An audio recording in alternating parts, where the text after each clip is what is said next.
gave your child 3 instructions. Put your shoes on, grab your backpack, and meet me at the door. You said it clearly. You watched them hear you.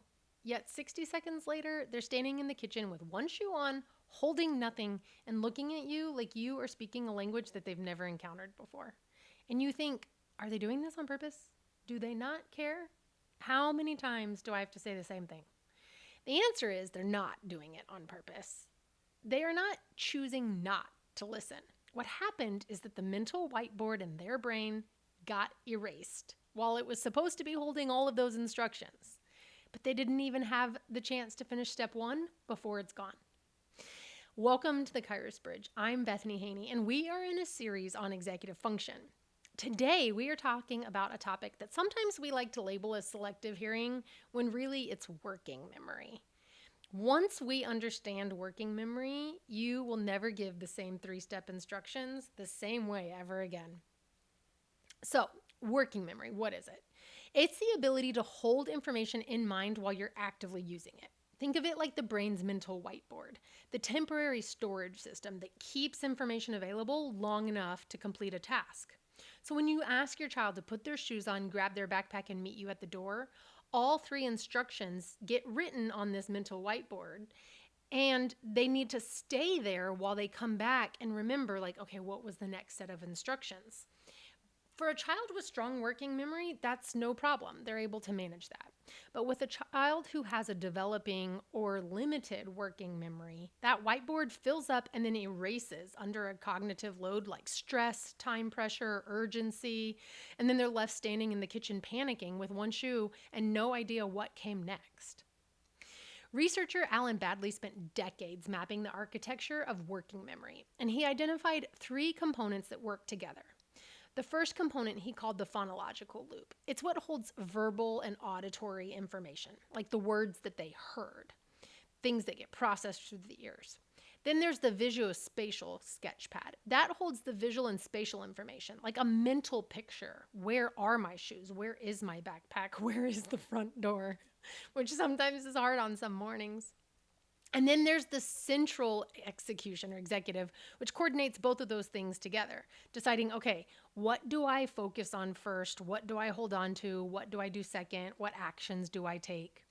And so when any of these 3, the audio, the visual, or the processing system is underdeveloped, or when the system is overwhelmed by too much incoming information all at once, the whiteboard gets erased.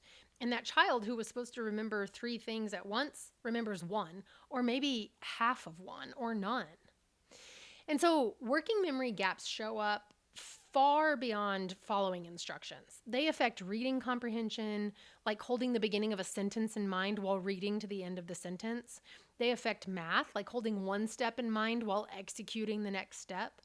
They affect social interactions, like tracking a conversation well enough to be able to respond at the end of a statement to what was said at the beginning.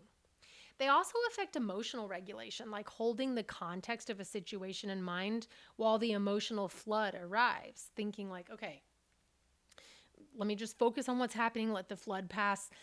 Working memory is the foundation to almost everything that a child is asked to do in school and at home, and it carries through to adulthood as well. That's why I like to pause here and remind us that as parents, if we're nodding along to this for our own reasons, it's because working memory challenges in adulthood show up as like walking into a room and forgetting, like, wait, why did I come in here? Or staring at a sentence, losing the beginning of the sentence by the time you get to the end of it, or losing your train of thought mid-conversation, like, where was I going with that? Or forgetting what you were doing the moment that you were interrupted. It's not aging, and it's not distraction. And it's not a personality trait. For many adults, it traces back to that same developmental skill from childhood of working memory. So here's the really fun part. As you work on it with your child, you get to work on it for yourself. And so as you start to build these skills for them, you may notice that some of your own skills start to get developed as well. That's like the super fun part. Now, from a scripture perspective, God understands holding information in mind requires more than just good intentions. It requires environmental support, and scripture is full of examples of God providing exactly that. I think that it's why in Deuteronomy 6:6 through 9, he tells us to write these commands on our hearts. Write them on the door frames of your house. Write them on your gates. Tie them as symbols around your hands. Bind them on your foreheads. Like, he knew that we needed multiple reminders in multiple places. It's why it's so important for us to create checklists and chore charts and routines for our kids. Like, they need it in multiple places to remind them. God did it back in the Old Testament. He told us to do it back in the Old Testament. He wasn't suggesting that people were failing to pay attention. He was acknowledging that holding truth in our mind across the demands of daily life, across generations, across distractions that the world pulls us into at every direction, that requires external scaffolding. That's what the science calls it. So we needed those reminders on the doorposts, the tassels on our garments, the stones of remembrance. These are all examples throughout Scripture of working memory aids. Physical, visible, environmental reminders that keep important things accessible when our mental whiteboard otherwise would have erased them. God built the scaffold because he knew we needed it. That's the model for how we can support working memory in our children, not by just demanding that they hold more information and that they don't forget, but by building external structure that holds it for them while the internal capacity builds. So, how do we make this practical this week? Let's notice it, name it, and nurture it.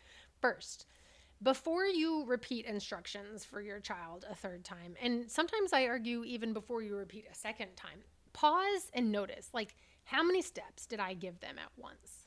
Was this a one-step instruction or was it 5 steps? And how do I tailor that to what's appropriate for their age? Some kids need to start with 1 or 2 step instruction, then build up to 3 before they can even get to 5. And then 5 is a lot for any human to be able to follow. Also, consider, what is the environment? Is the environment demanding? Is it noisy? Is it distracting? Are they distracted by their devices or their video games? Well, then of course they didn't hear us and they didn't write it down on their whiteboard because they were too distracted. And so in what way would that overwhelming environment affect working memory? Negatively. So we have to make sure that we cut down the distractions. This is why in our home, before we deliver instructions, we ask the kids to come downstairs. Like, hey, come down here, I need to speak with you. Or sometimes we'll use the devices to call to the next room rather than shouting and yelling. And then we use face-to-face moments to say, like, okay, I need you to do something. And then we give the instructions. Then notice whether your child started step 1 and then stalled out or didn't start at all. If they didn't start at all, then you'll want to come back for task initiation because that's where they're really getting stuck. But if they started and then they stalled out along the way, that is suggesting that either the whiteboard got too full or the whiteboard got erased. And so that is where you'll then be able to focus on, like, okay, how do I name exactly what they need and tailor that? Now, the reason why this is important is because we can now replace our frustration with a framework and say, like, instead of saying, why don't you ever listen? Say, like, I think I gave you too many things to keep in mind at one time. Let's try 1 step at a time. Or maybe instead of saying, like, you already forgot, say, like, okay, your brain whiteboard has a smaller space on it right now. Let's do something just 1 step at a time. We can work with that. And this way you're naming the skill gap accurately so that your child stops believing that they're bad at listening and they start understanding that their brain is a muscle that is being exercised and built up in a specific way, and we can accommodate that. And then finally, step 3, nurture it. This is where we start to build that working memory and we scaffold around it so that working memory can develop. So first, we have to adapt and just give 1 instruction at a time. Not 3, not 2, not 5, 1. Watch them complete it and then ask them to come back to you once it's done and then give them the next one. This is not enabling and this is not lowering expectations. This is matching our communication to what their current cognitive capacity is. Try that for a few days or a few weeks and then build on and then make it 2-step instructions. And then once they've mastered 2-step instructions, make it 3-step instructions. I always tell parents, like, you will be really surprised to see how quickly your child can build up their capacity. Kids love growing, especially when we empower them. Next, try visual lists, like write it down, either on a sticky note or a whiteboard in the kitchen, or if it's a task that they need to complete every day, put a task list up or a chore chart. For kids that are younger, you'll want to do a picture sequence rather than words so that they actually know what it means. And and again, I encourage parents to consider like this external scaffolding, it is not a crutch. It is exactly, I mean, the science behind this is profound. If you've not read the book, The Checklist Manifesto, highly recommend it. Um, Malcolm Gladwell, I forgot his name. He has a great, multiple great books on this where they've gone in and they've also studied like surgeons, pilots, businesses that are highly successful. There's an external scaffold in place because there's a checklist of like, what do we do? What are the standard operating procedures? That's what we're building for our kids in childhood, is so that they learn to operate from these standard operating procedures. And then finally, reduce the environmental load, because working memory is really fragile under stress, noise, distraction. And so we have to give instructions in a calm, quiet moment, because that has a far better chance of being held in their mind than instruction that's shouted across a noisy house while three things are happening simultaneously. And then actually, there's one more that I always like to use, the repeat back. Not to test them, but as a scaffolding, because when we verbally ground, when we repeat things back, this is something that military professionals use, like in the SEALs, that verbal grounding of like, last one, or door, or I mean, they shout out these words so that everyone knows where we're going next. And so use that with your child. Say like, okay, I just gave you three instructions. Which one are you going to do first? The act of saying it out loud removes that information from just being passive on the whiteboard of their brain to being active and encoded, and it doubles the chance of the whiteboard keeping it written down. So, one instruction at a time, use visual checklists, have them repeat back, and reduce environmental load. Those are 4 essential skills. And then a bonus would be like, make games, make things fun, make working memory an exercise. Card games that require tracking, like what's been played, sequence games, story recall games. The working memory of the whiteboard can actually be expanded with practice through fun. It's not a fixed capacity, it grows. So, I hope that this episode gave you a fresh perspective on the fact that your child may not be choosing to ignore you. It may be that their mental whiteboard is erased faster than the task requires. And our job is not to keep repeating ourselves, and not to get louder, not to get more firm, not to give punishments as the first resort. It's to say, okay, your whiteboard's not holding enough information. How do I support you? Now, if this becomes outright defiance, then yes, some discipline is needed. But the first task is to give the whiteboard a chance. Let it hold less information, build the environment around them, and then start to teach it to hold more information.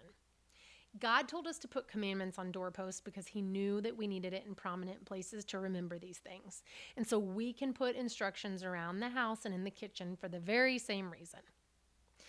Now, in the next episode, we're going to tackle emotional control, why your child melts down over small things, and what's actually happening in their brain when the reaction seems wildly out of proportion to what's actually going on. And then we'll talk about how to coach it in a way that makes regulation possible. That's next. So be sure that you're subscribed so you don't miss it. And if today helped you understand your child's instruction problem differently, then please be sure to share it with a friend. Finally, if you are looking for more resources or support, you can always find me at theKairosBridge.com, and there are a whole host of links provided in the show notes. I love walking alongside families to find personalized patterns to make life more seamless. Until next time, be well.